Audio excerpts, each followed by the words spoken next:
Deep underwater horrors unleashed by an earthquake forced the Mariana Trench drilling crew to battle for survival against unknown threats. A powerful earthquake beneath the ocean destroys a drilling and research facility. But when the survivors ascend to the surface, they learn the terrible truth about what really triggered the earthquake. Can they withstand the power of the natural world? An organization named Tian Industries is attempting to carry out the Mariana Trench's deepest drill. They send a team to investigate an uncharted drilling zone in the aforementioned trench using the Kepler 822. A variety of news stories are displayed, one of which claims that odd sightings have occurred at the drill site. The business, however, denies these rumors. Nora, the mechanical engineer at Kepler 822 station, talks about her extensive underwater job expertise. She claims that if you work underwater nonstop for several months, you would become blind to light and dark. It doesn't really matter to her, though. A rumbling noise is heard by Nora as she gets ready for work. She discovers water dripping from above when she exits the locker room to check on it. Then the facility is suddenly it. After fixing the seal effectively, Nora is ready to close it. She looks over and sees several of her crewmates running for the bulkhead while she yells at them to hold off. Sadly, Nora will have to close the bulkhead in order to save the remainder of the station because they will not arrive in time. Unconscious. Upon regaining consciousness, Nora and Rodrigo discern the alert indicating an imminent structural breakdown. It is recommended that all crew members aboard the Kepler 822 head straight to the pod bays in order to evacuate. It comes out that the reactor is currently unstable and that 70% of the station has been affected. After failing, the two attempt to get in touch with the control center. They begin moving toward the pod bays at this point. A functional computer is spotted and Nora looks for the closest pod bay. Rodrigo tells Nora that sealing the bulkhead is the wisest course of action at that particular time. While he does this, he asks Nora shortly after whether the pressure rupture was brought on by an earthquake, but she is unsure. They rapidly move after locating the closest evacuation pod. However, it is a little more difficult for them to cross through due to the destruction created by the tragedy. They hear a man yelling for assistance at this point. They followed the man's voice and discovered Paul, a friend of Nora's, trapped under rocks. Luckily, Paul's body was not stuck, so they easily helped him up. The three of them crawled through a narrow space and came across a dead body. When they reached the pod bay, they saw Lucien, the captain of Kepler station. At that moment, Nora realized that all the escape pods were missing. Lucien told Rodrigo and Paul to investigate the whereabouts of the submersibles and asked Nora about the condition of the rig, to which she replied it was in bad shape. Nora was surprised that the captain, who had a daughter at home, didn't escape first. Lucien explained that it was his responsibility as captain to ensure everyone's safety before his own. He then treated Nora's injury. Because she closed the bulkhead, many people did not survive, and this is causing Nora to have a breakdown. She is comforted by Lucien, who advises her not to think about what happened. Nora eventually makes it to the main control base. Emily, the station's biologist, and Liam, another engineer, are waiting for her there. Paul, Rodrigo, and Lucien arrive next. The fact that Lucien is unsure of when help will arrive is making the survivors' plight worse. They evaluate the situation and conclude that a meltdown is possible due to the unstable nature of the reactor. This will blow up in their faces and kill them for sure. Nora calculates that they have roughly 30 minutes left before the meltdown. Since there aren't any escape pods or submersibles available, Lucien chooses to take them to the Roebuck 641. Another station that is roughly a mile from Kepler is Roebuck 641. The captain responds they will walk, to the crew's confused question about how they will get there. Lucien intends to descend to the ocean floor via the freight elevator. They will then go to the middle station via the access tunnel. There, they will charge and clean their suit, and then they will follow the signs to Roebuck. Liam instructs them to listen to the most recent communication from the drill site at this point. They hear an odd noise reverberating across the location as they listen. The outside temperature increases by 10 degrees, which exacerbates the situation. Although the team expresses doubts about Lucien's plan, they are left with no other option. Thus, they all put on the pressurized suit and get ready. While Liam and Paul pick up some firearms, Rodrigo starts passing out helmets to each person. As a safety measure, they carry the firearms in case the strange noise they hear coming from the transmission is caused by any animals. Emily, on the other hand, is rather anxious and afraid, but they reassure her that everything will work out. The group lowers to the ocean as the pressure destroys the floor above them. Regretfully, the external hatch has been completely damaged. They will feel the pressure as soon as the door opens. It is at that moment when Nora notices Rodrigo's helmet is cracked. It's too late when she tells Liam to keep the door locked right away. Rodrigo collapses as a result of the pressure breaking his helmet completely when it opens. As Emily sees Rodrigo's terrible demise, she screams in fear. But the team needs to keep going because they only have so much air. When Nora looks out, all she can see is the dark ocean. When Nora arrives at the freight elevator, she understands that Rodrigo must have known his helmet was defective, but he still handed it to her. Emily, meanwhile, is still in shock since she has never witnessed a horrible death before. The crew then abruptly notices a distress signal emanating from one of the escape pods. Lucien insists that someone has to go and investigate because he believes there might be a survivor. Liam and Paul offer to help out. Paul gives Emily his most treasured plush toy, Paul Jr., before leaving since it means a lot to him. To defuse the tension, Emily strikes up a discussion with the two men as they are ready to leave. She inquires as to Lucien and Nora's marital status. While Lucien states that he was married and has a daughter, Nora remains silent. Nora switches on every camera feed in the space and in their suit, and they watch Paul and Liam head for the escape pod. Upon arriving at the pod, the two discover it has been completely wrecked and is coated in a green substance. Paul, however, contends that it is not algae.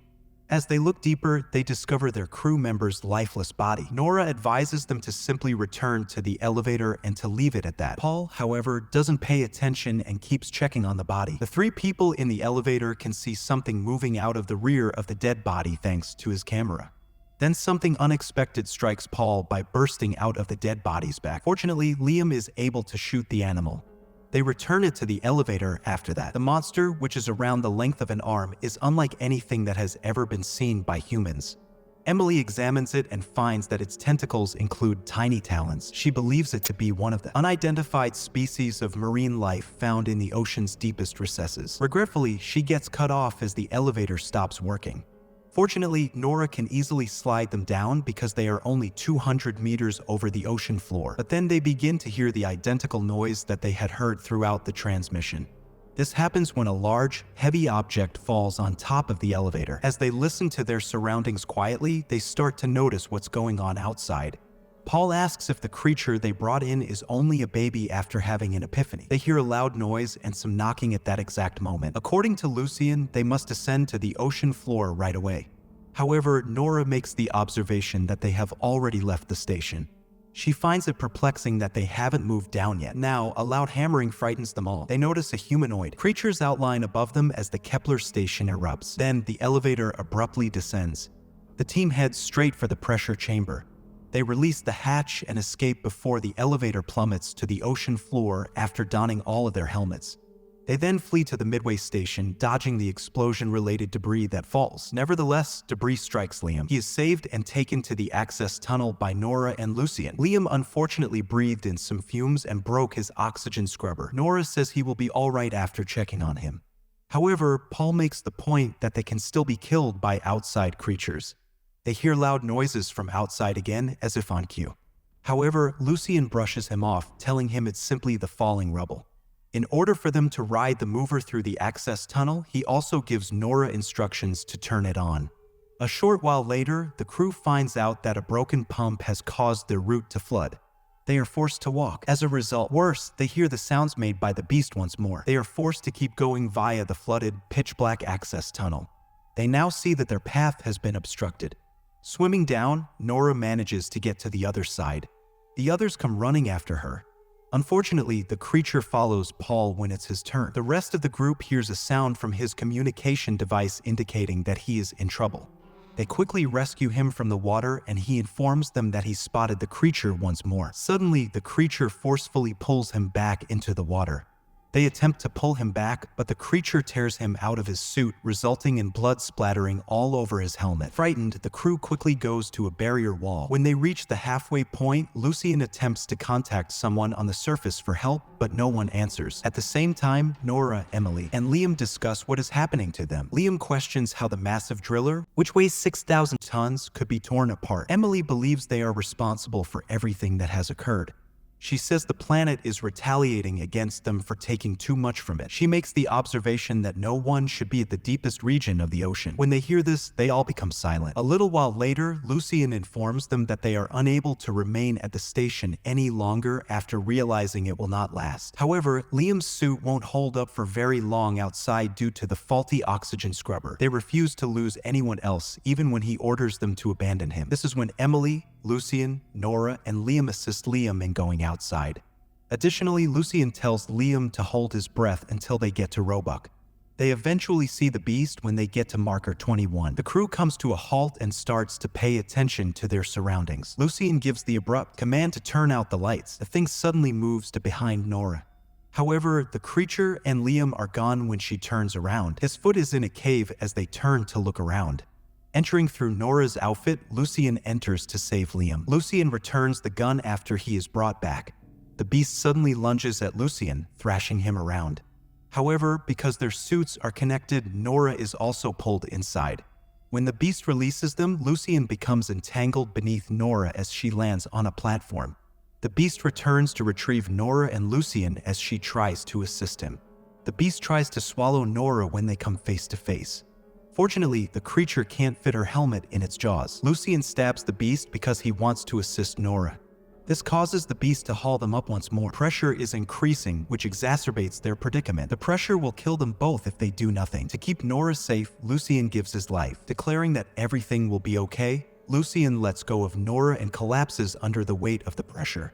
Although Nora is heartbroken by Lucien's passing, she must press on toward Roebuck.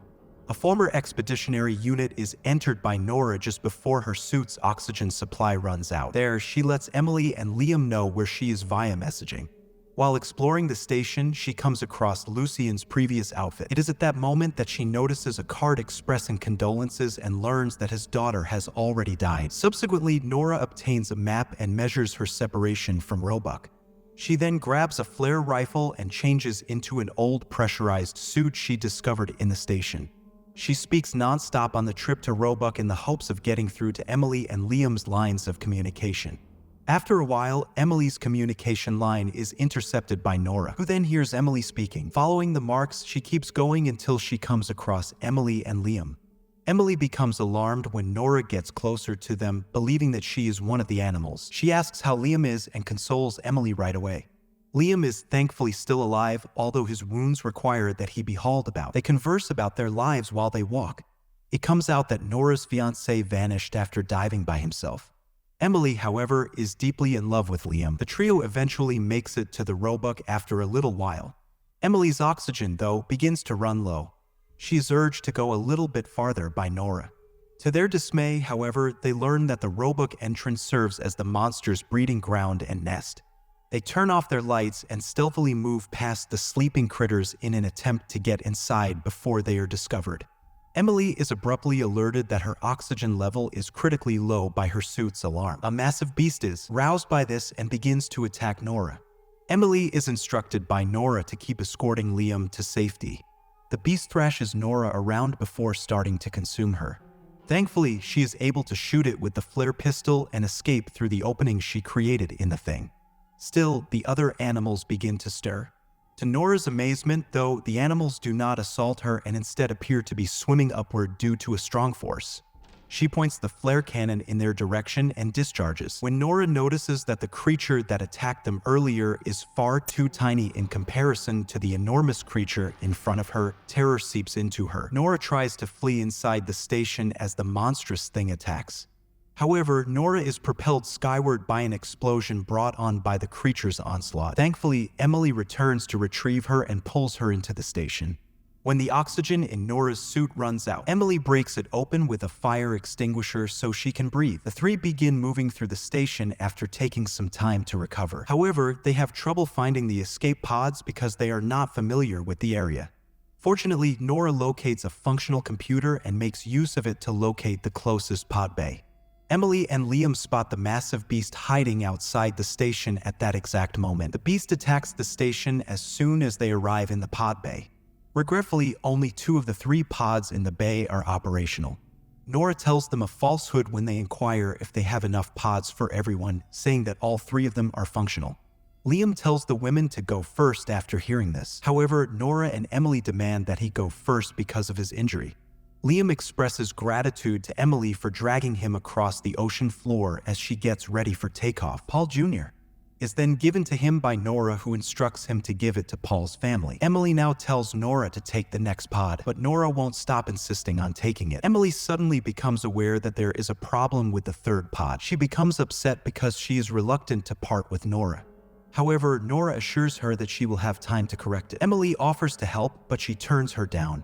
Emily shouldn't miss the chance to be with Liam, as Nora makes clear. After that, she forces Emily into the pod. Emily tries to escape for the very last time, but Nora punches her in the face. Nora apologizes to her and tells her that everything will be well. Following the 2 escape pods that successfully take off is a school of smaller critters. The massive one, meanwhile, is still at the station. Nora calmly sits on the floor, prepared to accept her fate after making sure her pals are safe. Then she approaches the window and fixes her gaze on the enormous creature in front of her. More animals are now pursuing the 2 escape pods, as Nora can see on a monitor. When she sees this, she makes the decision to ultimately defeat the creatures. As a selfless act for her companions, Nora overloads Roebuck's nuclear core and causes a tremendous explosion underwater. All of the creatures, including the massive one, are destroyed by the explosion, allowing Emily and Liam to return to the surface in safety. After that, the picture switches to a news report about Emily and Liam making it out of the drilling station incident. Nevertheless, Industries forbids Emily and Liam from doing public interviews. Additionally, the business won't divulge any information on the occurrence. Every detail of the mishap is kept under wraps. As the film closes, Tian Industries is still working on the drilling project, although it's still unknown what happened in the prior event. The film did an excellent job of transforming the threat from a straightforward underwater earthquake to the appearance of the monster that resides in the ocean's deepest recess. The revelation in the film that the creature's adult form is as large as the station is also a goosebumps moment, with a creature that resembles a hybrid of a kraken and a titan. Thanks for watching, take care, and bye now. See you in the next video.